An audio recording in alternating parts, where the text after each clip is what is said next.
چاہتی ہوں. اس نے جواب دیا کہ در حقیقت بات یہ ہے کہ میرا شوہر میری جو بلی ہے جو میں نے پالی ہوئی ہے اس کو محبت کی نگاہ سے نہیں دیکھتا، اس لیے میں اپنے شوہر سے طلاق چاہتی ہوں. ایک عورت نے درخواست کی، وجہ پوچھی گئی، اس نے کہا میں اپنے شوہر سے اس لیے چھٹکارا چاہتی ہوں کہ جب کھاتا ہے تو اس کے چبانے کی آواز مجھے پسند نہیں ہے. یہ عورتوں کو طلاق کا اختیار دینے کا نتیجہ ہے.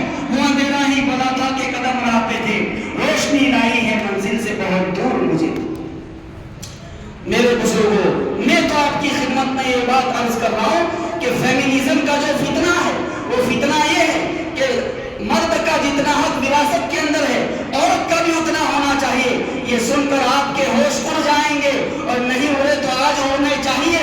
اور یہ فکر ہم سب کو بے چین کر دینی چاہیے کہ بڑے بڑے شہروں میں، بمبئی میں، خود ہمارے گجرات کے احمد آباد کے اندر ایسی مسلمان عورتیں پائی جاتی ہے جو فیمنزم کا جھنڈا لے کر چلتی ہے، اس تحریک کی ممبر بنی ہوئی ہے.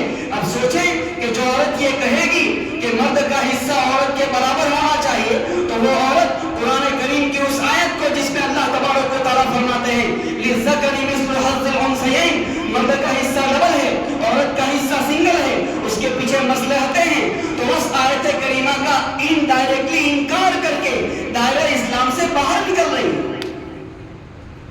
اور یہ تو ایک حکم ہے، اس کے علاوہ کتنے احکام ایسے ہیں جن کے بارے میں خود عورتوں کے دل میں شک و شبہات کے کانٹے چبھ رہے ہیں. اسکول جانے والا بچہ، یہ میں بالکل تازہ واقعات آپ کی خدمت میں عرض کرتا ہوں کہ اسکول جانے والا بچہ اپنے ٹیچر سے سیکھ کر آیا ہے اور مکتب کے استاد سے سوال کرتا ہے کہ ہمارے ٹیچر نے تو ہم کو یہ سمجھایا کہ جو چیز نظر آتی ہے اسی کا وجود ہے، اسی کا استتو ہے، اسی کا ایگزسٹنس ہے. جو چیز نظر نہیں آتی اس کا دنیا میں کہیں وجود نہیں. لہذا جب تمہارا خدا نظر نہیں آتا، نعوذ باللہ ثم نعوذ باللہ، تو تمہارے خدا کا اس دنیا میں کوئی وجود نہیں. یہ مکتب کا بچہ، انگلش میڈیم اسکول میں جانے والا بچہ وہاں سے اس مینٹالٹی کو لے کر اپنے استاد کے پاس آ کر سوال کر رہا ہے. یہ فکری ارتداد ہے کہ اسلام کے بارے میں آدمی اس طرح کے احساسات کا شکار ہو جائے کہ اب اس دور کے اندر اسلام کے ساتھ چلا نہیں جا سکتا، پردے کو ہٹنا چاہیے، سود جائز ہونا چاہیے، رشوت حلال ہونی چاہیے، اور مرد و عورت کا جو کو ایجوکیشن ہے اس کو حلال قرار دیا جانا چاہیے، اور عورتوں کو وہی حقوق ملنے چاہیے جو مردوں کے حقوق تھے. وہ تو پرانے زمانے کی باتیں تھی. یہ اس کا جو فکری تعلق اسلامی عقائد کے ساتھ ہوتا ہے، پتھر کی لکیروں کے سے حکم کے ساتھ ہوتا ہے، وہ ہٹ جاتا ہے. اور اب جا کر میرے دوست پھر چوتھی منزل آتی ہے، اور وہ چوتھی منزل کیا ہے؟ جس کو ہم اعتقادی ارتداد کہتے ہیں کہ بندہ جب یہاں تک پہنچ گیا تو وہ سوچتا ہے کہ میں اب اس چولے کو خامخواہ اپنے گلے میں ڈال کر کیوں چلوں، اور اس فرسودہ عقیدے کو، نعوذ باللہ ثم نعوذ باللہ، وہ کہتا ہے کہ اس پرانے عقیدے کو، اس ڈوکما کو اپنے دل میں اٹھائے پھرنے کا کیا مطلب رہ جاتا ہے. یہ سوچ کر پھر وہ بالکل آزاد ہو جاتا ہے، ایتھیزم کی راہ اپنا لیتا ہے، اور مکمل طور پر اس کا ارتداد پختہ ہو جاتا ہے. اسپیشلی جس دور سے ہم لوگ گزر رہے ہیں، جس کے اندر NEP اپلائی کی جا رہی ہے، نیو ایجوکیشن پالیسی. میرے دوستو، اس خطرے کو تو بابے کہ ایجوکیشن پالیسی کیا ہوتی ہے، ایجوکیشن سسٹم کیا ہوتا ہے. تھنک ٹینک ہوتا ہے خاص قوموں کا، ان کے بڑے افراد کا، وہ طے کرتا ہے کہ ہمیں ایجوکیشن سسٹم سے کس طرح کا بندہ تیار کر کے مارکیٹ میں لانا ہے. یہ ایجوکیشن سسٹم کیا ہے؟ یہ ایک ڈائی کی حیثیت رکھتا ہے. ڈائی جو ہوتی ہے نا، کوئی بھی پروڈکٹ ہمیں بنانی ہو تو پہلے اس کی ڈائی تیار ہوتی ہے، جس کے اندر رو مٹیریل کو ڈال کر اس پروڈکٹ کو بنایا جائے گا، فارما جس کو کہتے ہیں. تو پہلے اس کی ڈائی تیار ہوتی ہے. اب اگر مجھے کوئی موبائل کا کور بنانا ہے تو وہ موبائل جس ماڈل کا ہے اس کا کور مجھے بنانا ہے، اس کی پہلے ڈائی بنائی جائے گی. ڈائی اگر صحیح بنے گی اس میں لاکھوں کور بنا دیے جائیں گے، سب صحیح بنیں گے، سب فٹ ہو جائیں گے. اور اگر ڈائی غلط بنتی ہے تو اس صورت میں جتنے کور ڈالو گے وہ اس سانچے میں ڈھل کر الٹی شکل اختیار کریں گے، اس موبائل کے اوپر فٹ نہیں ہوں گے.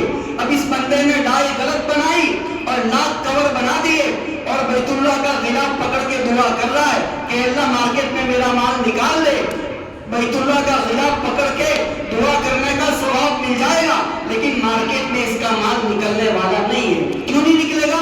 کیونکہ اس نے ڈائی غلط بنائی ہے جس کے اندر اس پروڈکٹ کو ڈالا جانا تھا۔ تو ایجوکیشن سسٹم کیا ہوتا ہے؟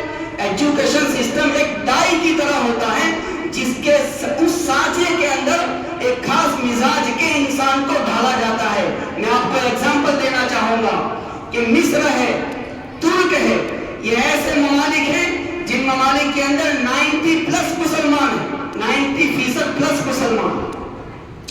لیکن آپ غور کریں کہ وہاں ایک رابرٹ کالج کے نام سے ایک ایجوکیشن سسٹم انٹروڈیوس کرایا گیا، اس کو متعارف کرایا گیا اور اس کو اپلائی کیا گیا۔ اب دیکھیں کس طریقے سے ذہن بدلتے ہیں کہ وہ مثال دے رہے ہیں۔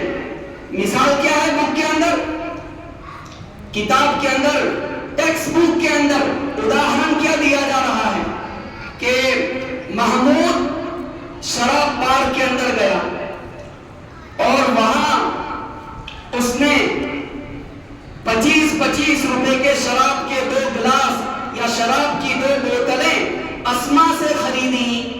تو اب تم بتاؤ کہ محمود کو کتنے روپے پے کرنے پڑیں گے؟ اب یہ بات بظاہر بہت سیدھی معلوم ہوتی ہے، اس بات کو یاد رکھنا چاہیے۔ آپ کا تھوڑا سا وقت لینا چاہوں گا، ساتھ دیجیے گا۔ ایک آدمی کا کانشس ہوتا ہے جس کے ذریعے سے وہ اصل چیز کو سمجھتا ہے، اور اس کا ایک سب کانشس ہوتا ہے جس کو تحت شعور کہا جاتا ہے۔ جیسے آپ مجھ پر فوکس کیے ہوئے ہیں، آپ کا کانشس میری طرف ہے اور میرے پیچھے کی جو دیوار ہے وہ دیوار بھی ساتھ ساتھ آپ کو نظر آتی ہوگی، اس کا کلر نظر آتا ہوگا۔ آپ دیکھ تو مجھے رہے لیکن آپ کا ذہن اپنے سب کانشس کے ذریعے سے پیچھے کی دیوار کے رنگ کو بھی کیچ کر رہا ہے۔ اب اس میتھس کی بک کے اندر اس کو صرف ایگزامپل دے دیا گیا، لیکن سب کانشس کے ذریعے سے کیا پیغام اس مسلمان بچے کے دل کے اندر اڑیا گیا؟ نمبر 1 کہ محمود شراب کے بار میں گیا تو بتایا گیا کہ دیکھو مسلمان بھی شراب پی سکتا ہے، شراب پینا اس کے لیے کوئی بری چیز نہیں۔ دوسرا نمبر، وہ لڑکی وہاں شراب کے بار میں کام کر رہی ہے، اس کا نام اسما بتایا گیا کہ اسما نام کی خاتون اتنی بے حیا ہو سکتی ہے، اس میں کوئی عرض نہیں ہے کہ وہ شراب کے بار میں جا کر مردوں کی ایسے شرابیوں کی خدمت انجام دیا کرے۔ اب یہ سب کانشیس کے اندر ایک میسج دیا جا رہا ہے۔ بس اسی طرح کا، یہ تو صرف ایک ایگزامپل ہے، اسی طرح کا پورا ایجوکیشن سسٹم مصر کے اندر اپلائی کیا گیا، ترک میں اپلائی کیا گیا۔ آج ہم بھارت کے حالات کو روتے ہیں، کسی مسجد کے اوپر بلڈوزر چلتا ہے، ہم روتے ہیں اور رونا بھی چاہیے، یہ ملی حمیت کا تقاضا ہے۔ لیکن کیا کوئی آدمی احساس بھی کر سکتا ہے کہ 90% مسلمانوں کی آبادی رکھنے والے ملک کے اندر ان مسجدوں پر ایسے تالے پڑ گئے کہ وہ مسجدیں صدیوں تک اذانوں کے لیے ترستی رہی؟ یہ کام کسی غیر نے نہیں کیا، اس ایجوکیشن سسٹم سے باہر نکلنے والے لوگوں نے اسلام کے نام کا جنازہ اس ملک سے نکال دیا۔ اس لیے اس کی سنگینی کو محسوس کریں۔ اسی طرح کی ایجوکیشن پالیسی اس وقت میرے آپ کے ملک میں ہے۔ اس کی ایک ٹیکسٹ بک کا میں آپ کو ایگزامپل دیتا ہوں کہ اس میں پریاورن ہے، سائنس پڑھایا جا رہا ہے، بینیفٹ آف ٹریز، درختوں کے فائدے کیا ہے، ایک سبق ہے، اس میں ایک لیسن ہے۔ اور اس کو اس طریقے سے انہوں نے انٹروڈیوس کروایا اس لیسن کو کہ ایک لڑکی جاتی ہے، اس کی ماں پلانٹ لگا رہی ہے، وہ لڑکی پوچھتی ہے کہ اس کی ماں اس درخت کی عبادت کر رہی ہوتی ہے، اس کی پوجا ارچنا کر رہی ہوتی ہے۔ یہ لڑکی پوچھتی ہے کہ امی آپ اس کی پوجا ارچنا کیوں کرتی ہے، اس کی عبادت کیوں کر رہی؟ وہ ماں جواب دیتی ہے کہ بیٹا یہ جو درخت ہے وہ ہم کو ٹھنڈی ہوا فراہم کرتے ہیں، سایہ فراہم کرتے ہیں، آکسیجن کو بڑھاتے ہیں، یہ زمین کی جڑوں کو، یہ زمین کو مضبوط کرتے ہیں اور ہمیں پھل دیتے ہیں، اور اس درخت سے نکلنے والے لکڑے سے، یہ لکڑا گھر بنانے کے کام آتا ہے، جلانے کے کام آتا ہے، اس لیے ہم اس درخت کی پوجا کرتے ہیں۔ اب اس لیسن میں نیچے سوال ہے، سوال کیا ہے کہ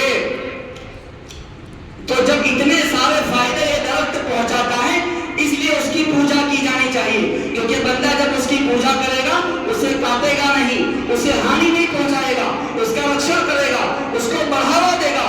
اور نیچے سوال قائم کیا ہے کہ درخت کی پوجا کرنے کے فائدے بتائیں۔ یہ جو نیو ایجوکیشن پالیسی کی ٹیکسٹ بکس جو آئی ہے، میں آپ کی خدمت میں اس کی بات کر رہا ہوں۔ اب سوچیں کہ بچہ دن بھر اور ہر کتاب میں، یہاں تک کہ میتھس جیسی چیز کہ حساب کی کتاب میں دوسرے عقیدے کو کیسے امپوز کیا جائے گا، لیکن